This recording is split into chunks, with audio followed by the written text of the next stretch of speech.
నమస్తే welcome to Disha TV. గత కొంతకాలంగా విశాఖ మున్సిపల్ కార్పొరేషన్ పై నెలకొన్న పరిస్థితులకు నేడు చెక్ పడింది. కూటమి నేతలు వైసీపీ మున్సిపల్ మేయర్ పై పెట్టిన అవిశ్వాస తీర్మానం నెగ్గారు. దీంతో జీవీఎంసీ మేయర్ పదవి టీడీపీ, జనసేన, బీజేపీతో కూడిన కూటమి కైవసమైంది. నాటకీయ పరిణామాల మధ్యలో మేయర్ అవిశ్వాసంపై ప్రత్యేక సమావేశం ఏర్పాటు చేశారు. ఈ సమావేశానికి 74 మంది కార్పొరేటర్లు హాజరయ్యారు.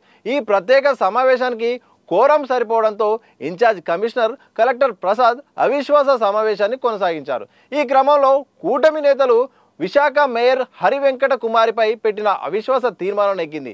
దీంతో గ్రేటర్ విశాఖ మేయర్ పీఠాన్ని ఎన్డీఏ కూటమి దక్కించుకుంది. ఇక కౌన్సిల్ సమావేశాన్ని వైసీపీ నేతలు బహిష్కరించారు. మరోవైపు అసెంబ్లీ ఎన్నికల తర్వాత మారిన రాజకీయ పరిణామాల నేపథ్యంలో వైసీపీలో గెలిచిన కార్పొరేటర్లు టీడీపీ, జనసేన పార్టీలో చేరిపోయారు. గత కొద్ది రోజులుగా మేయర్ తీసుకుంటున్న నిర్ణయాలు ప్రభుత్వానికి, కార్పొరేటర్లకు వ్యతిరేకంగా ఉండడంతో ఆమెపై అవిశ్వాసం పెట్టాలని కూటమి నేతలు నిర్ణయించారు. ఈ మేరకు పలువురు వైసీపీ సభ్యులు సైతం మద్దతు తెలిపారు. దీంతో అప్రమత్తమైన వైసీపీ తమ పార్టీ కార్పొరేటర్లను వెంటనే అక్కడి నుండి విదేశాలకు తరలించి క్యాంపు రాజకీయాలకు తెరలేపింది. దీంతో విశాఖ మేయర్ పీఠంపై గత కొద్ది నెలలుగా నాటకీయ పరిణామాలు చోటు చేసుకోగా నేడు ముగింపు పడింది. అయితే తదుపరి మేయర్ ఎవరన్న దానిపై ఇంకా స్పష్టత రావాల్సి ఉంది.